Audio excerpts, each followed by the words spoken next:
बोलो जयकारा बोल मेरे श्री गुरु महाराज की जय। श्री परमहंस दयाले जी महाराज की जय। सर्वप्रथम हम अपने दादा गुरु महाराज जी के श्री चरण कमलों में लाखों करोड़ों बार दंडवत प्रणाम करते हैं और सभी परमहंसों के चरणों में भी दंडवत प्रणाम करते हैं। और हम श्रवण करने जा रहे हैं अमर ज्योति दर्शन पंचम पातशाह जीवन चरित्र। उससे पहले हम अपने इष्ट देव दादा गुरु महाराज जी से आशीष लेंगे, नमन करेंगे, प्रणाम करेंगे, उनका आवाहन करेंगे। तो बड़े ही प्रेम से सभी प्रणाम किया करो। मेरे दादा गुरु महाराज तुमको लाखों प्रणाम, कोटि कोटि प्रणाम। मेरी बिगड़ी बनाने वाले तुमको लाखों प्रणाम, कोटि कोटि प्रणाम। अद्वैत का पाठ पढ़ाने वाले तुमको लाखों प्रणाम, कोटि कोटि प्रणाम। जिभव से पार लगाने वाले तुमको लाखों प्रणाम, तुमको लाखों प्रणाम। मेरे हापू बाबा जी तुमको लाखों प्रणाम। सहित दे ही उड़ जाने वाले तुमको लाखों प्रणाम, कोटि कोटि प्रणाम। मेरे दादा गुरुदेव प्यारे, मेरी अखियों के तारे, मेरे दिल के सहारे, मुझे प्राणों से प्यारे तुम हो मेरे गुजारे। तुमको लाखों प्रणाम, कोटि कोटि प्रणाम, तुमको लाखों प्रणाम। अब रसपान करें अपने नैनों से पंचम पातशाह सतगुरुदेव भगवान जी के प्यारे दीदार करते हुए और कानों से उनके प्यारे वचनों का रसपान करेंगे और सांसों से शब्द का जाप। आगे का प्रसंग श्रवण करें। वचन हुए कि गुरुमुख हो, श्री अनंतपुर दरबार में सेवा का ऐसा सिलसिला है कि जिसके ज़रिए सेवक अपने स्वामी की प्रसन्नता को प्राप्त कर लेता है और दुनिया में भी सेवा का सिलसिला चलता है, मगर उसमें सकामता होती है। उसकी सकामता क्या फल देती है? माया और मायावी पदार्थ। सेवा और सूरत को मालिक से जोड़ना ही केवल इस दरबार का एक अनुपम अलौकिक और सुखदायी रास्ता है जो गुरुमुख जन प्राप्त कर लेते हैं। सेवक जो है, सेवा सेवक का पहला दर्जा है। सेवा करने से मन निर्मल होता है, निर्मल मन से ही भजन में सूरत शब्द से जुड़ती है और सेवक अपने अंदर सुख, खुशी और मालिक की प्रसन्नता को पाता है। इसलिए गुरुमुखों का भी कर्तव्य हो जाता है कि सेवा में हित चित्त से लगकर अधिक से अधिक लाभ उठाएं। सेवा ही आत्मा को परमात्मा से मिलाने का अनमोल साधन है। यह सेवा जो गुरुमुख जन आज्ञा मानकर कर रहे हैं, इससे हमको भी बड़ी प्रसन्नता है। जिस दर्जे और जिस वस्तु को पढ़े लिखे पंडित ज्ञानी प्राप्त नहीं कर सकते, वही वस्तु सेवक जन गुरु दरबार की सेवा करके प्राप्त कर लेते हैं। और जिन सेवकों का अपने मालिक के प्रति अटूट श्रद्धा और विश्वास होता है, वही इसे प्राप्त करते हैं। इसी प्रकार गुरुमुख जन सेवा में मगन रहकर भक्ति के नियमों की पालना करके अपनी आत्मा का कल्याण कर लेते हैं। पावन श्री वचनों में सेवा के महत्व और महिमा को जानकर सब गुरुमुख हित चित्त से सेवा में संलग्न हो गए। तो एक बार श्री मौज में आकर महाप्रभु जी ने श्री संत नगर निवासियों को फरमाया कि सब गुरुमुख प्रेमी जितने भी यहाँ रह रहे हैं, श्री आज्ञा और मौज को सन्मुख रखकर सेवा में जुटे हुए हैं और भक्ति के नियमों की पालना कर रहे हैं। सभी हमारी प्रसन्नता एवं कृपा के पात्र हैं। किसी को भी अपने दिल में कभी ये ख्याल नहीं करना चाहिए कि हम श्री अनंतपुर दरबार से संबंधित नहीं हैं। सभी गुरुमुख श्री अनंतपुर निवासी हैं। श्री गुरु महाराज जी के लिए जहाँ जहाँ भी जो गुरुमुख रह रहे हैं और श्री आज्ञा से अपनी अपनी सेवा में संलग्न हैं, वे सब एक समान हैं। श्री अनंतपुर का विशाल भक्ति का प्रचार होने से स्थान स्थान पर आश्रम बनाए गए हैं। वहाँ पर गुरुमुख प्रेमी रहकर आत्मिक उन्नति करते हुए जीवन का सच्चा लाभ उठा रहे हैं। इसी भक्ति धन को एकत्रित करते हुए जीवन को खुशहाल एवं आनंदमयी बनाएं और सबको बहुत बहुत आशीर्वाद। अब वर्तमान समय में श्री परमहंस अद्वैत मत में गुरु भक्ति की गौरव गरिमा का ध्वज फहराता हुआ यह संत नगर आश्रम आध्यात्मिक संदेश जन जन तक पहुंचा रहा है। सुवासित पुष्पों और वाटिकाओं से सुसज्जित यह स्थल मानो अपने नाम को उजागर करता हुआ हजारों प्रेमी जिज्ञासुओं को भक्ति के 5 नियम श्री आरती पूजा सत्संग सेवा भजन सुमिरन एवं दर्शन ध्यान से मालामाल कर रहा है। यह आश्रम चाहे छोटा है परंतु संसारिक कार्य से व्यस्त जिज्ञासु यहाँ आकर थोड़े समय में ही श्री दर्शन एवं सत्संग का लाभ उठाकर आत्मिक आनंद पा रहे हैं। अब आत्मिक उन्नति एवं जीव के वास्तविक लक्ष्य की ओर अग्रसर हो रहे हैं। ऐसा है श्री गुरु महाराज जी की असीम कृपा एवं उपकार का दिव्य ज्वलंत प्रमाण। अब है श्री प्रयागधाम। श्री परमहंस अद्वैत मत श्री अनंतपुर सत्संग आश्रम सृष्टि में परमार्थ भक्ति का जो है महान केंद्र है। श्री परमहंस दयाल जी श्री प्रथम पातशाही यानी दादा गुरु महाराज जी की दूरदरगाही मौज के अनुसार इसका विस्तार एवं विकास करना आपका श्री पंचम पातशाही जी का परम उद्देश्य था कि जो दादा गुरु महाराज जी का आदेश होता उनके आदेश के अनुसार ही वो हमारे सतगुरुदेव भगवान विस्तार करते चले जाएं। तो श्री परमहंस महान विभूतियाँ परंपरागत इसे गौरवशाली एवं उच्च शिखर पर पहुंचाने में संलग्न हुई। श्री श्री 108 श्री सतगुरुदेव महाराज श्री तृतीय पातशाह जी ने भारत के कुछ क्षेत्रों में नाम की ज्योति जगाने के लिए स्थान स्थान पर आश्रमों की स्थापना की।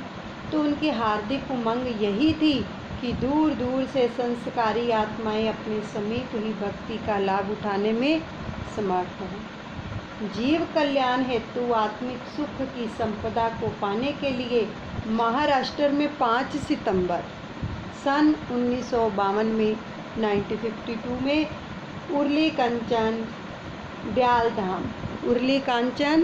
दयालधाम का स्थान श्री आज्ञा से महात्मा जनों ने खरीद लिया। तो यहाँ पर कुछ कमरे बने हुए थे। आपने फरमाया कि अभी तो यह स्थान कुछ समय के लिए काम आएगा, लेकिन जिस वास्तविक स्थान की हमें ज़रूरत है जहाँ पर मुख्य सत्संग केंद्र बनाना है उसको अभी खोजना है। तो आंध्र प्रदेश एवं महाराष्ट्र के श्रद्धालु संस्कारी जीव उर्ली कांचन में आकर श्री दर्शन करके नाम सेवा व सत्संग का लाभ उठाने लगे। इसके समीप छोटे छोटे अन्य स्थान एवं यवत और कोरेगाम यानी पूरन धाम भी खरीद लिए। अब पुनः श्री आज्ञा पाकर सेवक जन कोरेगाम से लगभग 1 मील आगे गए, परंतु यहाँ की अत्यंत पथरीली जमीन को उन्होंने उपयोगी ना समझा और तब श्री सतगुरुदेव महाराज जी श्री तृतीय पातशाही जी ने स्वयं यहाँ आकर कृपा की और फरमाया कि यही जो भूमि है हमारे काम की है, यही सत्संग की वास्तविक स्थान है सत्संग का। इसी स्थान को हमने महाराष्ट्र का मुख्य सत्संग केंद्र बनाना है। महात्मा ज्ञान रोशनानंद जी एवं भगत सखावत मल जी को श्री आज्ञा हुई कि यही ज़मीन खरीद लो और 4 दीवारी का काम आरंभ करो। श्री कृपा को 24 जून सन 1957 को रजिस्ट्री सहित भूमि खरीदने का कार्य संपन्न हो गया। सेवकों ने श्री आज्ञा से सेवा आरंभ कर दी। तो उस समय जितनी भी ज़मीन खरीदी गई थी सब कुछ एक महात्मा जनों के नाम करवाई जा रही थी, क्योंकि उस समय अभी श्री प्रयागधाम ट्रस्ट की स्थापना नहीं हुई थी। तो एक दिन आपने श्री मुख से फरमाया, यह एक छोटा श्री अनंतपुर है, यह लगभग श्री अनंतपुर की तरह ही बनेगा। उदाहरणतः यहाँ पर श्री मंदिर, सरोवर, बाग बगीचे, सत्संग हॉल और अस्पताल, लंगर, प्रिंटिंग प्रेस, वर्कशॉप, संगतों के निवास की जगह तथा स्नानालय आदि होंगे। इस प्रकार समय पाकर नया गांव श्री प्रयागधाम महाराष्ट्र का मुख्य बड़ा सत्संग केंद्र बनेगा। श्री श्री 108 श्री सतगुरुदेव महाराज जी श्री चतुर्थ पातशाही जी ने अधिकतर समय यहीं विराजमान होकर इसमें कुछ एक कमरों का निर्माण करवाया। तो साथ में नाम भजन पर अधिक बल दिया चतुर्थ पातशाह ने, और संगतों के लिए यह दर्शन एवं भक्ति परमार्थ का सरमाया एकत्रित करने का सर्वोत्तम स्थान बनने लगा। शेष विवरण अमर ज्योति ग्रंथ में है। श्री प्रयागधाम में कृपा दृष्टि। श्री प्रयागधाम की भूमिका करने महाप्रभु उत्थान, कृपा दृष्टि कर चहु और निहारा होगा नव निर्माण, आत्म संपदा का मालिक बन करेगा जन कल्याण, दसों दिशा में गूंज उठेगा गौरव इसका महान, भक्ति के सौरभ से भरेगा जनमानस के प्राण, आत्म जागृति से रोशन होगा विश्व का हर स्थान, श्री आनंदपुर की महामहिमा का सर्वोत्तम मुखी गुणगान, महा उच्च उद्देश्य परिपूर्ण आरंभ हुआ अभियान। श्री श्री 108 श्री परमहंस दाता दयाल जी श्री पंचम पातशाह जी के सम्मुख आश्रमों का विकास करके इन्हें गौरवमय बनाना परम लक्ष्य था। तो आप अनवरत साहस एवं परिश्रम से श्री सतगुरुदेव महाराज जी श्री तृतीय पातशाही जी के प्रवचनों को पूर्ण करने में संलग्न हो गए। तो अनंत गुणाकार आत्म ज्योति दिवाकर परमार्थ प्रभाकर श्री परमहंस दाता दयाल जी ने सर्वप्रथम 1971 में श्री प्रयागधाम में कृपा की। तो श्री परमहंस दयाल जी की दूरदरगाही मौज से आत्म जागृति का संदेश जन जन तक पहुंचाना श्री तृतीय पातशाही जी महाराज जी की अगम पारदर्शिता से विकास पथ पर ले जाना तथा श्री चतुर्थ पातशाही जी महाराज जी के शब्दाभ्यास मंत्र को विश्व में गूंजाना, ये सब मानचित्र आपके सम्मुख परिलक्षित हो रहे थे। तो आपने श्री पंचम पातशाही एक एक चित्र का नियोजन करते हुए रूपरेखा बनाते हुए शीघ्र से धरती पर उतारा। आपने अपने कर्मठ शौर्य तथा दृढ़ संकल्प से परमार्थ के उच्च लक्ष्य की सफलता की ऊंचाइयों को छू लिया। श्री सतगुरुदेव जी महाराज श्री अनंतपुर से 50-60 गुरुमुख यहाँ साथ लाए और 50-60 गुरुमुख ही यहाँ पर स्थायी रूप में निवास कर रहे थे। तो आपने अपनी निर्धारित योजना के अनुसार प्रमुख स्थान के उद्घाटन के साथ साथ उस कार्य प्रणाली की व्यवस्था की जिससे उस समय की आवश्यकताओं को पूरा किया जा सके। तो उस समय ना तो कोई अत्यधिक मशीनें थी और ना ही कोई मिस्त्री मजदूरों की सहायता उपेक्षित थी। तो अपने ही शरणागत गुरुमुख सेवा में तत्पर थे। तो इनकी संख्या भी सीमित ही थी। कुदरत की समस्त शक्तियाँ महापुरुषों के महान संकल्प में जुटकर उत्तरोत्तर पग बढ़ाती हैं। सेवक जनों की सेवा भी इस कार्य में सम्मिलित होकर प्रमुखता दर्शाती है। इस प्रकार परमार्थ प्रणाली में संजीवता रंग लाती है। तो आपने यहाँ पर टीन की छतों से आच्छादित लंगर तथा वास स्थान की छतों को पत्थरों की स्लैबों से निर्मित करने का कार्यारंभ करवाया। आप वर्ष में 2 या 3 बार श्री प्रयागधाम में विराजमान होते थे, तो गुरुमुख सेवक आपकी पावन छत्र छाया में पर संचित सेवा करते।